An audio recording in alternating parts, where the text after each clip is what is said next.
Okay, and welcome back to Hammond's Upholstery, part 2 of the wing chair, the check wing chair. I hope you enjoy this.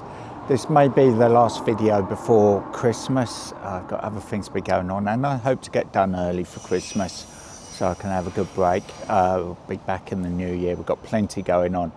I may or may not do another video though pre-Christmas, depends how it goes and what I've got coming in, or what I've got going out, should I say.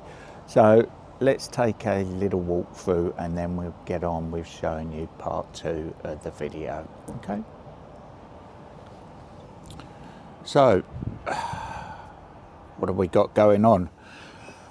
Cushions, they're for next year, and the foam there. This is part of a suite that I'm on with. I've not really shown you anything of this at the moment. It's underneath here because I've just got on with it and need to get it back to the customer. There's the 2-seater, the 3-seater is behind me underneath the blanket, and so's the chair. This I should have done today. It's had quite a lot of modifications. It may have been an interesting one to show you, to be honest, because we've changed the style of the arms, the back cushions, etc. So my apologies for that. You may have found that one interesting, how we modified the arms, but I won't go on about that too much. And then we've got some chiropractor bench seating there. So that's what we've got going on at the moment. This is part 2 of the wing chair, lovely wing chair. Customer's very happy with it, so enjoy that.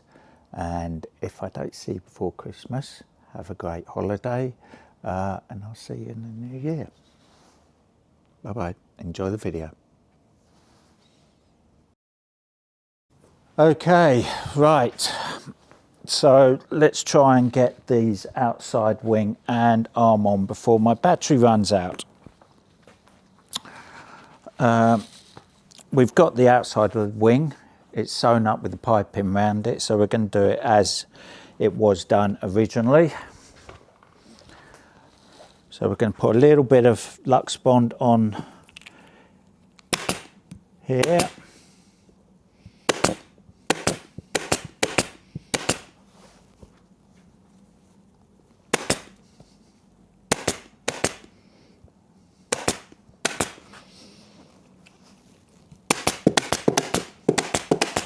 Okay, so what I'm going to do is fold the welt under. Okay, see from the back there, and that's it from the front. And now I'm going to staple along this stitch line here. When I tap the welt over, you're not going to see the staples. We're going to match up the stripe with the inside of the wing, like so. That's going to be my starting point. I need to snip this welt so it will fold in the right direction.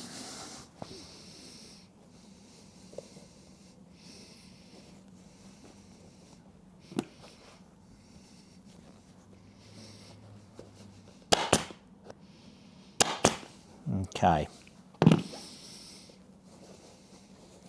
so that's it located. So now I can just continue to fold the welt underneath. Got to get some tension in the fabric and make sure I get my staples right on that stitch line so they disappear.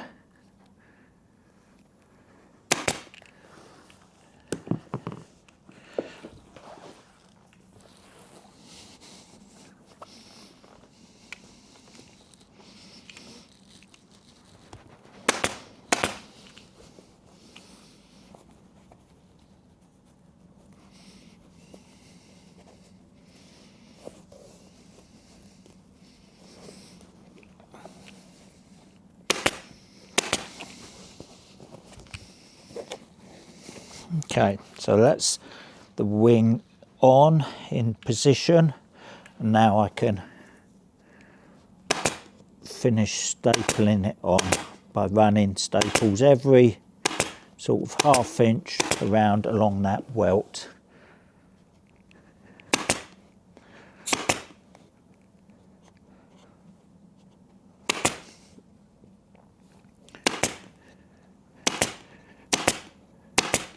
This is a far quicker and simpler way of attaching the wing other than doing it with the metal claw up against the piping. The metal claw being this, okay? This is a lot quicker, and to be honest with you, you'd really struggle to see how this is done from the face side unless you are looking for it. You're not going to see the staples, especially if it's done well. I have seen this technique done before, and done very poorly, and you can see all the staples, but there you go.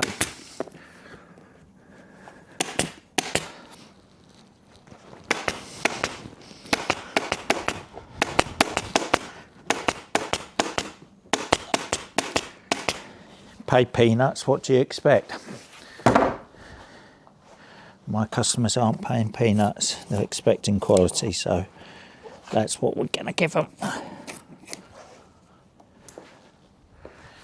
Well, certainly quality as good as the furniture that they supply me, if not exceeding that.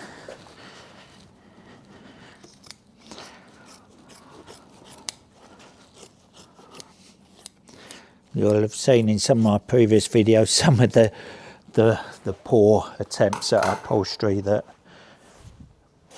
some of my customers have thought better of paying to have it done properly. I can get it done cheaper elsewhere, and then they're so, well, I don't know what they are, but one or two of them have come back to me with their furniture and it looking awful. And when I've asked them, did you not take it up with the person that upholstered it? They say, oh no, I didn't like to. Well, there you go. And that's why they get away with it.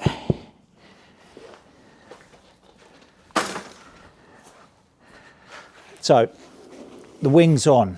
Let's stand it up, quickly show you. Okay, so you can see this line matches through here on the wing. Now let's do the outside arm. So we're going to get this line, or two lines there, to match here. Hopefully my battery will last to be able to do that.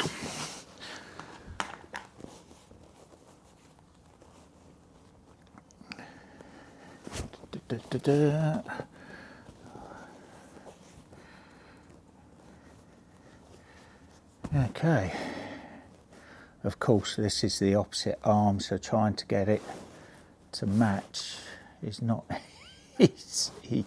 I did cut this, which is the top. There you go. Put it on the right way. We've got a fighting chance. Right. That's not going to match. We're a bit short here to get that line to match, so I'm going to have to cut a bit more fabric and try and get the pattern to match. I think it's because it's the opposite arm now, so it's going to be upside down. So let's just cut this off. That's what I've got to achieve, but I need a couple of inches on the back edge.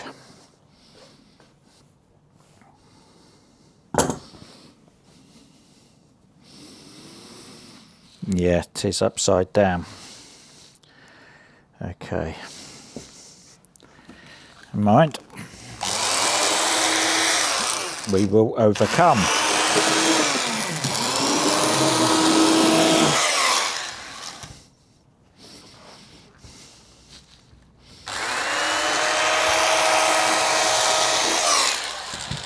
There we go. That piece of fabric will get used somewhere else.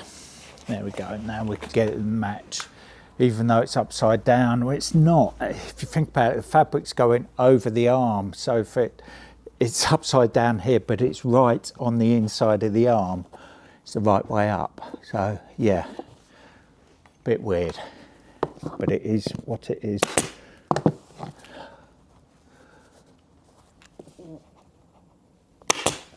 Okay, tap that welt. Don't have a lump.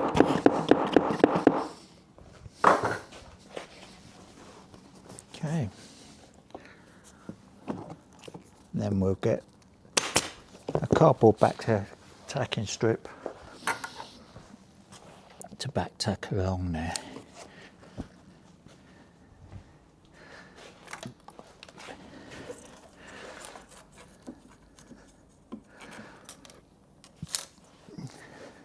Cardboard back tacking strip.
Okay, so as you can see there, got the lines matching over here.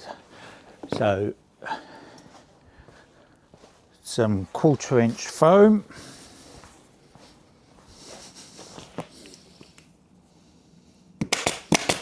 For the timber, so we get a nice edge.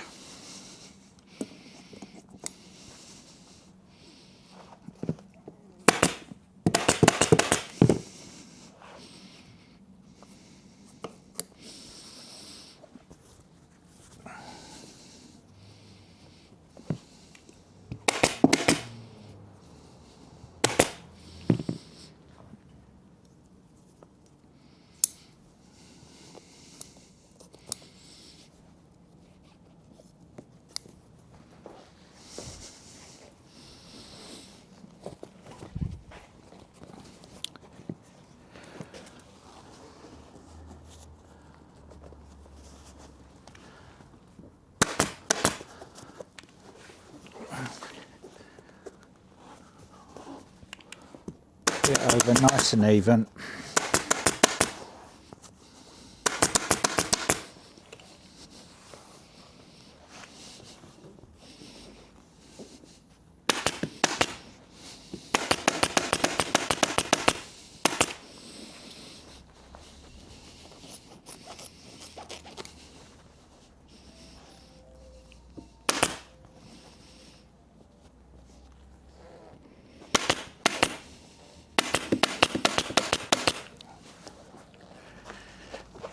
Cut round the back leg, fold, put tight, take it over the back as far in as I can. Makes life easier when I come to do the outside back. Some staples are needed.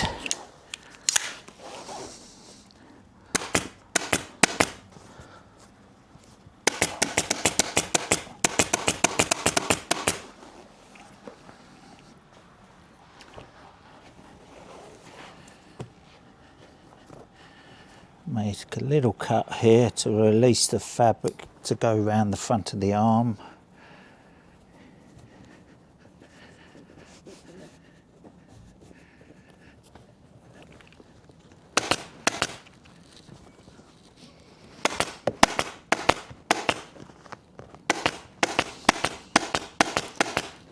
Okay.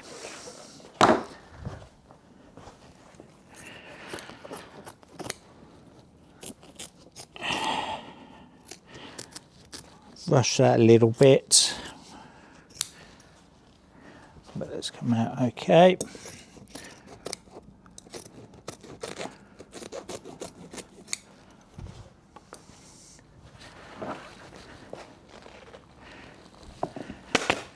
So,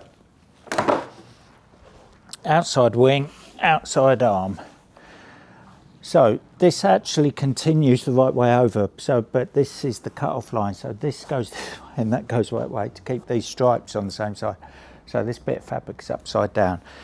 If the fabric had a pile on it, I'd be concerned about that, but it doesn't. So to keep that line looking straight rather than have to explain to customers because that's the wrong way up now, to make it look the right way up. Anyway, work it out for yourself. Draw it on a piece of paper. So outside back to go. So I need to get that cut. It's going to go on in the same manner as the outside wings have, with the piping around the edge of it. So it should be straightforward enough. But I think I'll come back to you with that very shortly. First though, I'm going to have a cup of tea and I need to take the dog for a walk. So I'll be back soon. Again, I'm having a few camera issues. It seems to be doing what it wants to do rather than what I want it to do. So with this far along with it now, but the process was basically the same as doing the wings, so haven't really missed much. So that's the outside back done. Just tap the welt, gives me the opportunity to look for staples, make sure that I can't see any.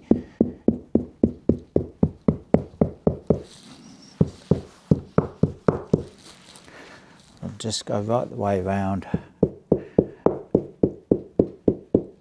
Just give that little tap to make sure it's folding over and concealing the staples.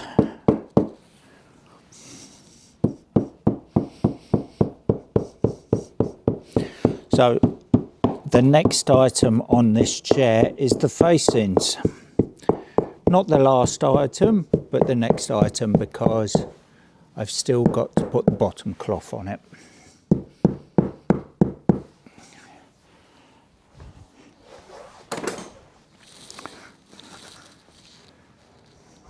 So there you have it. That's the outside back on now. Facings to go.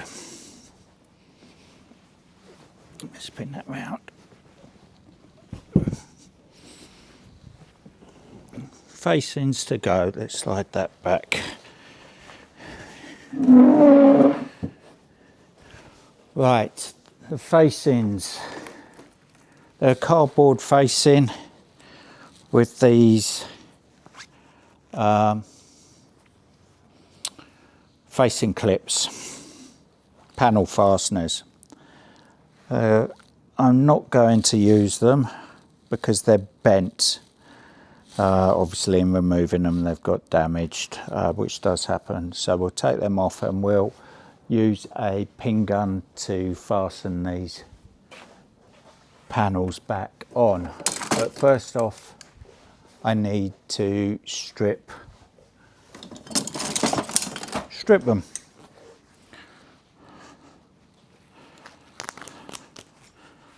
Straightforward enough because obviously they're only using very short 3mm staples to attach everything. I will be putting a piping back on. I'm not going to take this cover off here. It's not necessary to remove that at this point. Probably do more damage taking that off than leaving it.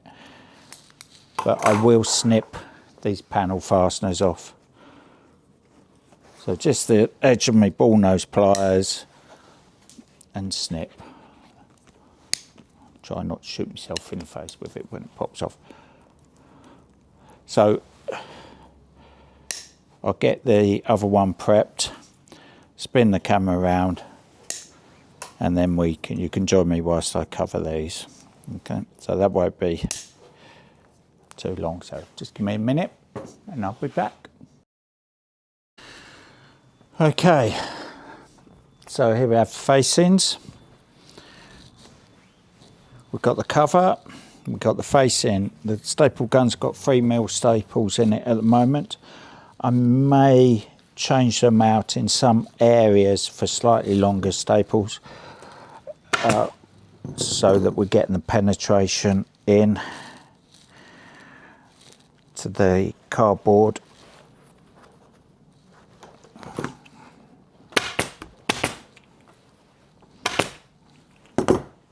Show you a comparison.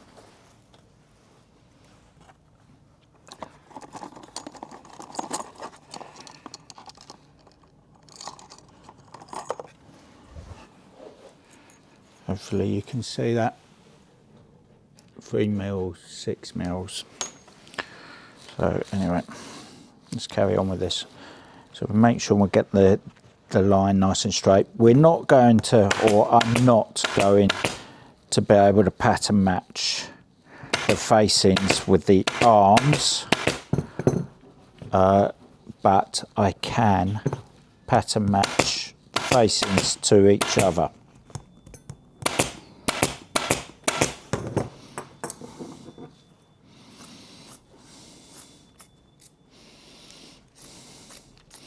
Hate doing facings. They're fiddly, to say the least.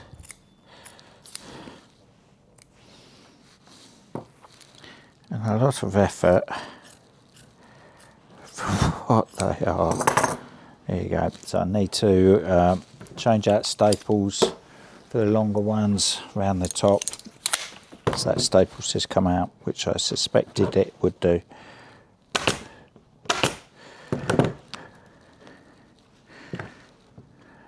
So long as I can't feel this staple through the facing on the other side, we're good. No, that's fine.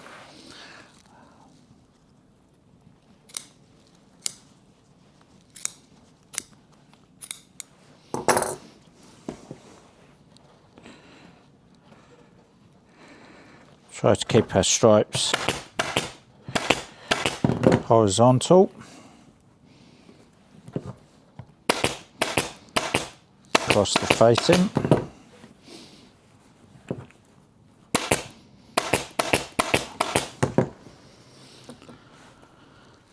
This fabric is quite good because it hides how I'm going to attach this is a way that I can do it because of the fabric. The fabric hides the pin going through it quite well. So I can fire a pin through it and you won't see the hole.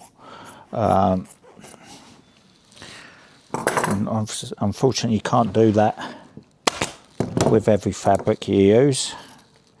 So if that was the case, I would have to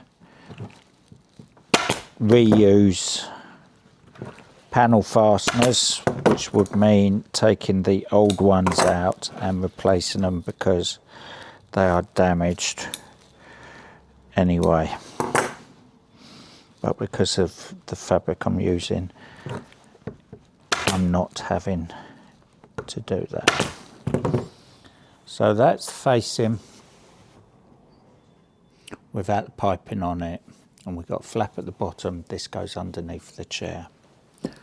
So let's add the piping now.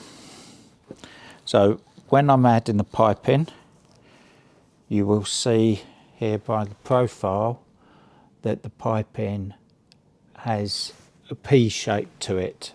So the head of the P is going over the side of the facing.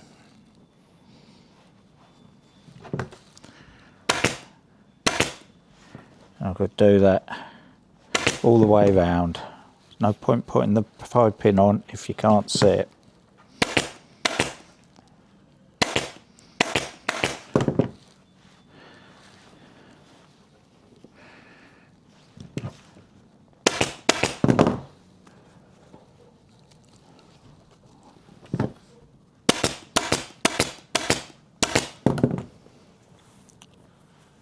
So that's what we're trying to achieve. I've got to go right the way around.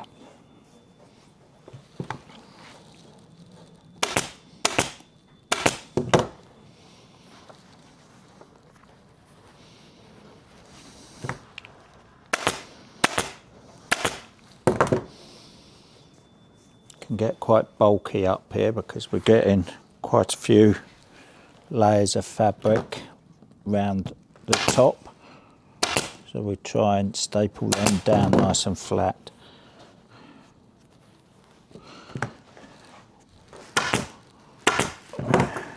If we don't, then the facing will tend to float at the top.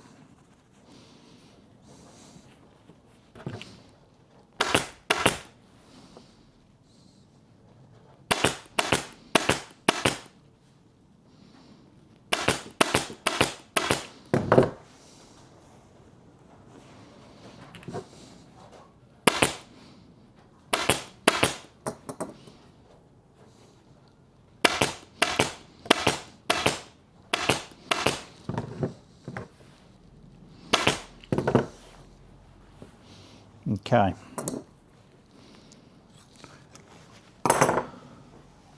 That's one piped. There's the back of it. Okay. Let's do the other one. I may start on the other one because my camera cut me off halfway through, to be honest with you. So we've got the other one matching.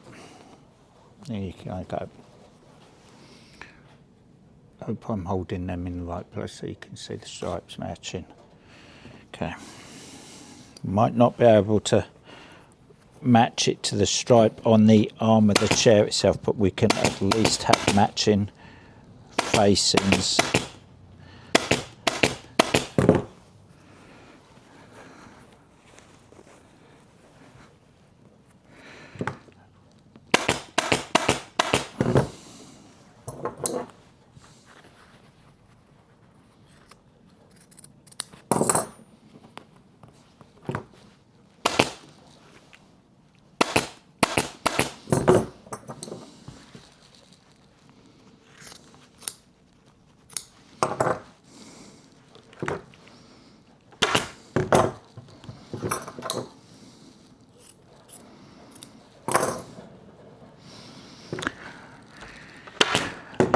Going to have the upholstery done on this chair today, so that's good. For those that would be curious or want to know how long it's taken me to get the chair to this, bearing in mind I'm including stripping the chair, so that's the preparation of the chair, removing the old upholstery and doing any repairs or rectifications to frame, springs, etc. foam, which I've done, which you will have seen. I think by the time this chair is upholstered, now I'm not including the cushion in this, so just to get it up to the point where you've got a finished chair without a cushion in it, you're looking at 2 days, just over 2 days, work 2.5 days. So all in all, I would say doing this chair will take 3 days total.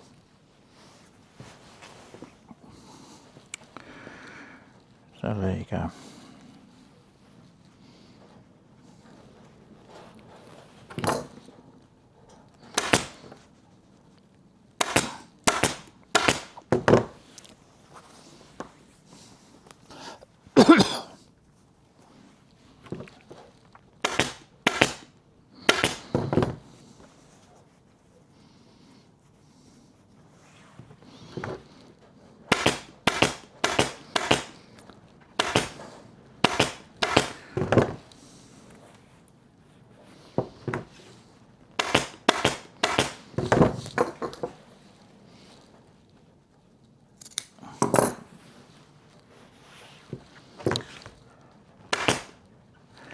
How long would it take an amateur to do?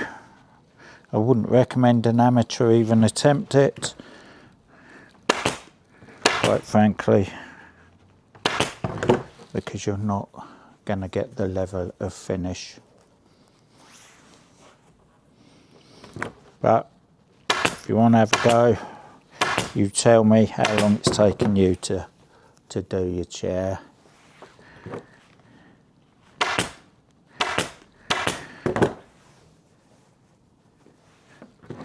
And get it to a condition that A, you would want it in your own house, and B, you think you would have something you could sell to somebody else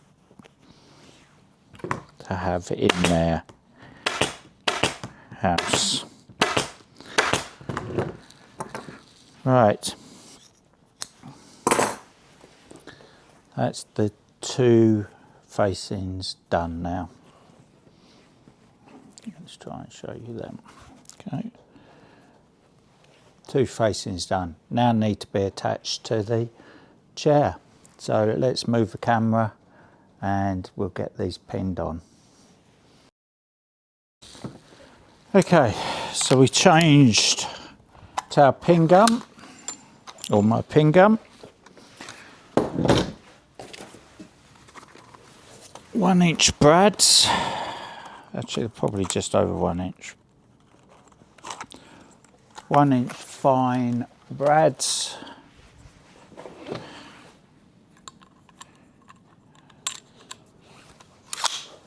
Into the gun.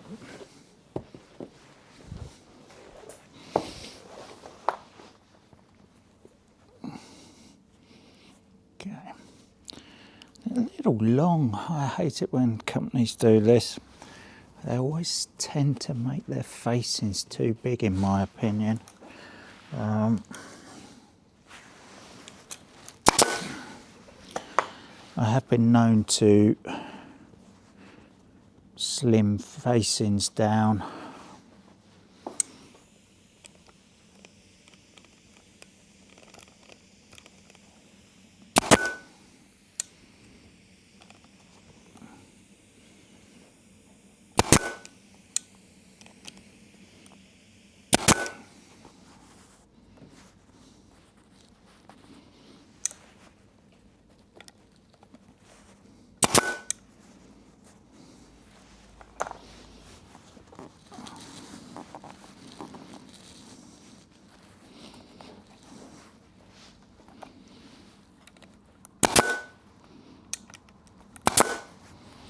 Okay. So if the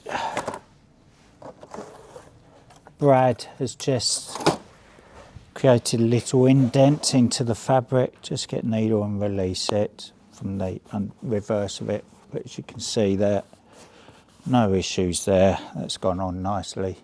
Let's get the other one on.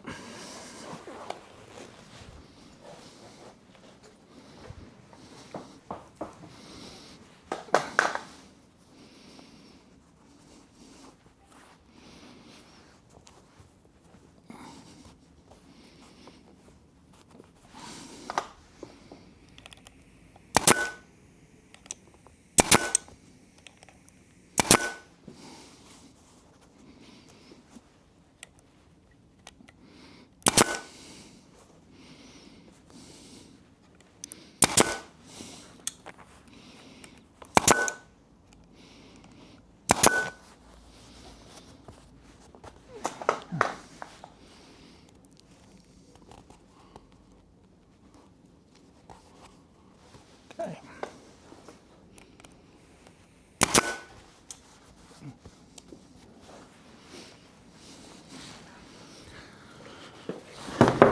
Facings on, turn the chair upside down to pull the bottom of the facing over. Oh dear.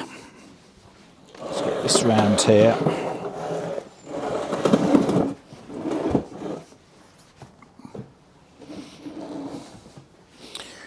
Okay.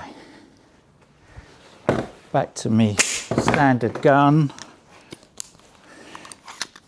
change the 6mm staples out for some 10s. I use 10 as standard. I don't know if I mentioned it when I ripped this chair up. The manufacturers had used 15mm staples. Absolute overkill.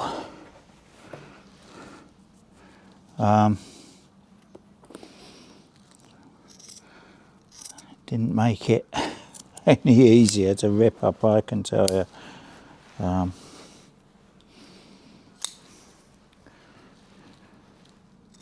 But they don't manufacture it with the intentions trying to make the reupholsterer's job easier. They want customers to go and buy new.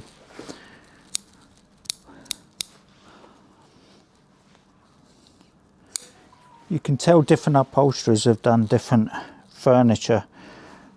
When I first started my career in upholstery, one of my colleagues, a very good friend of mine, David Speller, that I used to work alongside, he used to armour plate, or how I used to call it, armour plate, the stuff he upholstered.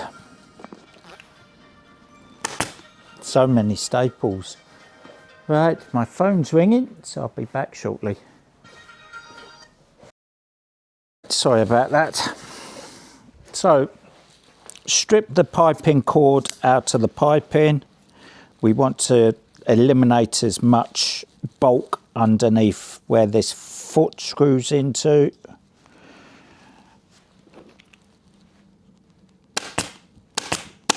And staple the fabric down.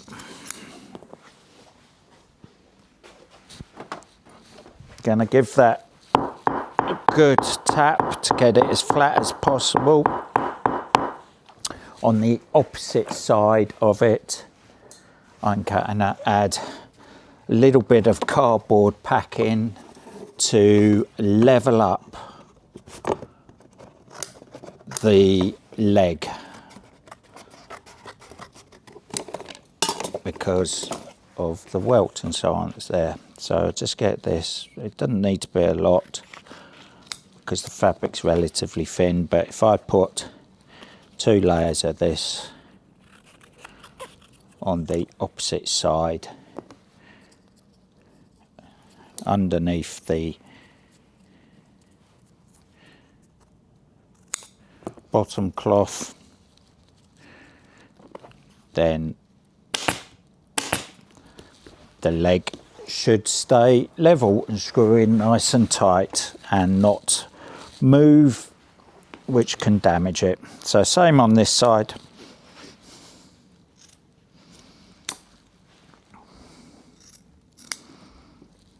Cut that off there.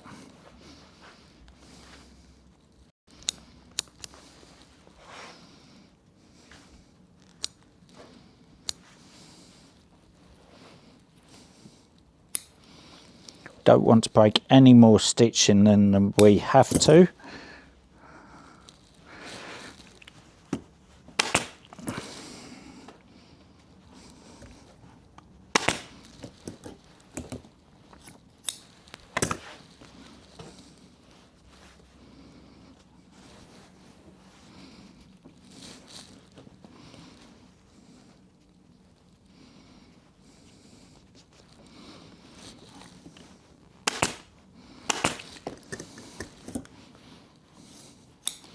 Same on this side.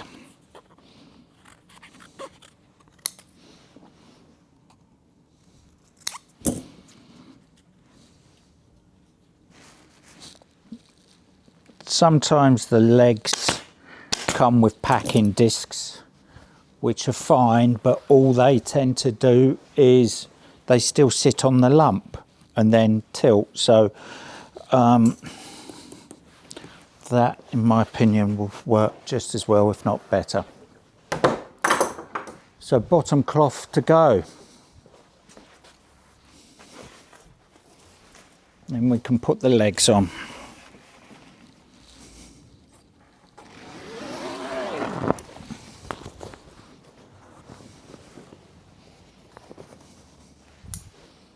Change the staples. Put some black ones in the gum.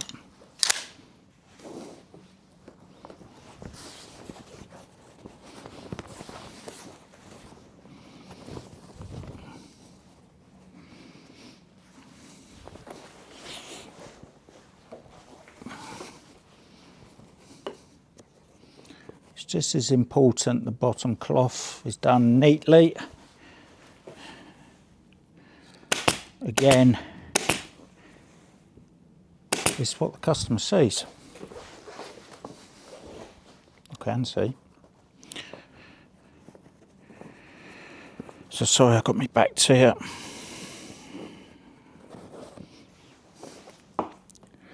Centre at the back, centre at the front. Go to the sides.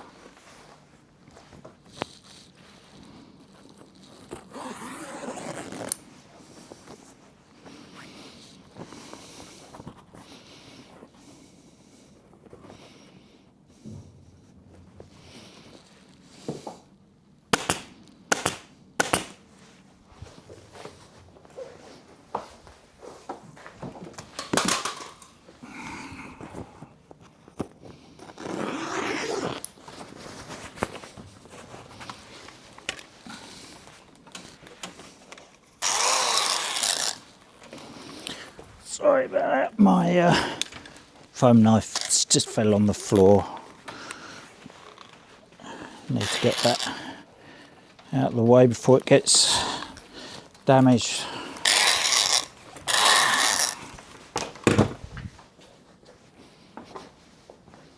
Okay, so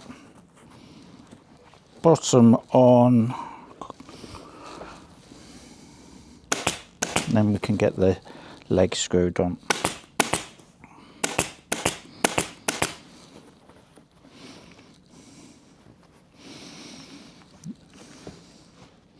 Then it'll be the cushion. I need to check paperwork, but I don't think we're changing the cushion fill on this particular job. I will, however, give it a freshen up regardless with some 8-ounce Lux Bond.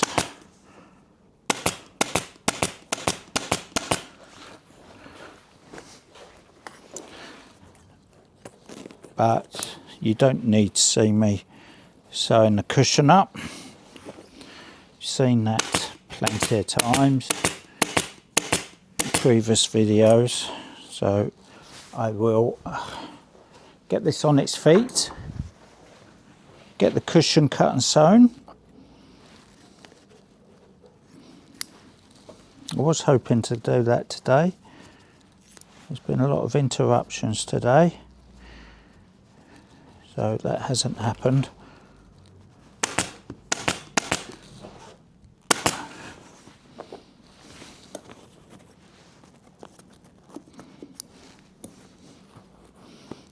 But it will be done tomorrow, and you can see the finished product.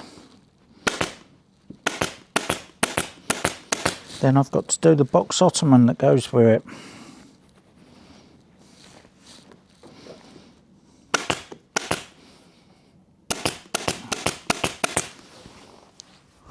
Not a fan of box ottomans.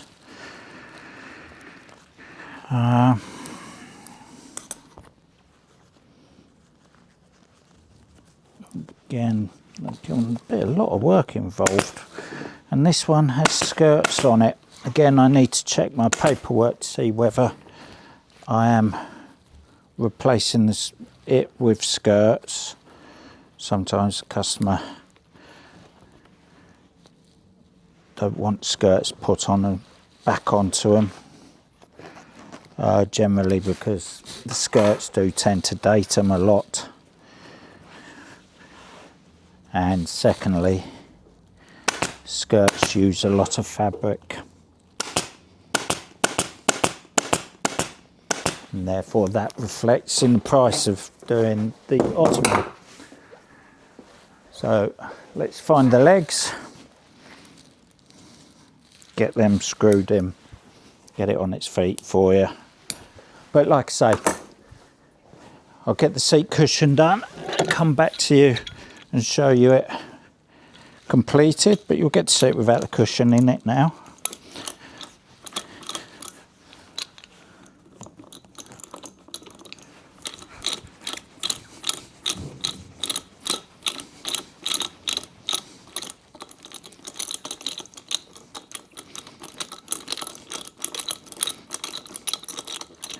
Quite nice turned leg on the front with these, with some fluting in them, and the brass cup casters. Brass cup casters aren't cheap now.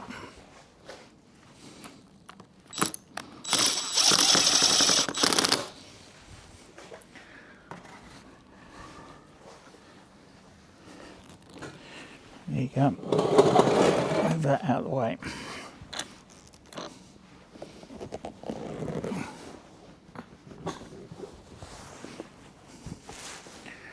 There you have it. That's that upholstered by the seat cushion. So I will be back, well, in a few seconds for you, but it'll be tomorrow for me once the seat cushion's done. So we'll be back shortly with that.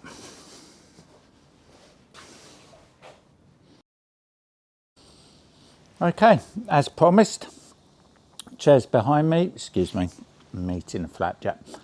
Chairs behind me with the cushion in it. Looks very nice. That's come out really well. I'm happy with that. Now I've got to do this puppy behind me. For the same customer, in the same fabric.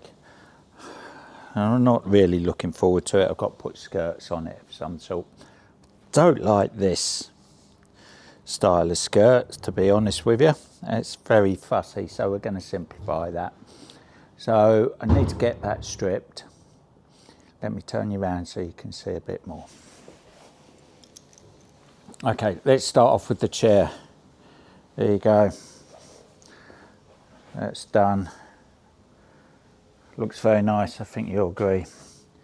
Now we've got to do the same with this. Well, recover it anyway.